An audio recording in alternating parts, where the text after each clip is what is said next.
মাননীয় স্পিকার, আপনাকে ধন্যবাদ। বাস্তব অবস্থা সম্বন্ধে সারা পৃথিবীর আমরা সবাই অবহিত। আমাদের কোভিডের পরে ইউক্রেন এবং রাশিয়ার যুদ্ধ এবং পৃথিবীর বিভিন্ন রকমের অস্থিতিশীলতার কারণে নির্মাণ সামগ্রীর দাম অনেক গুণ বৃদ্ধি পেয়েছে। যে রড বিক্রি হতো 50,000 টাকা, সেটা 1 লক্ষ টাকার বেশি হয়েছে। যে সিমেন্ট 200 টাকা 300 টাকায় বিক্রি হতো, সেটা 550 টাকার উপরে হয়ে গেছে।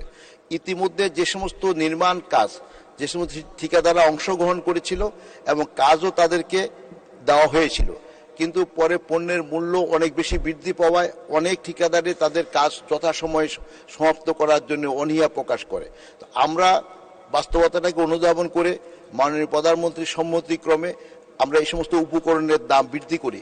কিন্তু ইতিপূর্বে যে সমস্ত ঠিকাদার কাজ নিয়েছিলেন, তারা আসলে একটা খুব বাস্তব প্রতিকূলতা মোকাবিলা করার পরিপ্রেক্ষিতে তখন আমরা সেখানে তাদেরকে এখন সিদ্ধান্ত দিয়েছি যে এখানে যেহেতু আইনগত আমাদের সীমাবদ্ধতা আছে, সে কারণে যে কাজগুলি ঠিকাদাররা তারা দ্রুত বাস্তবায়নের জন্য করবেন না, তাহলে সেগুলোকে বাতিল করে দিয়ে নতুন টেন্ডার করা ছাড়া আমাদের বিকল্প নাই।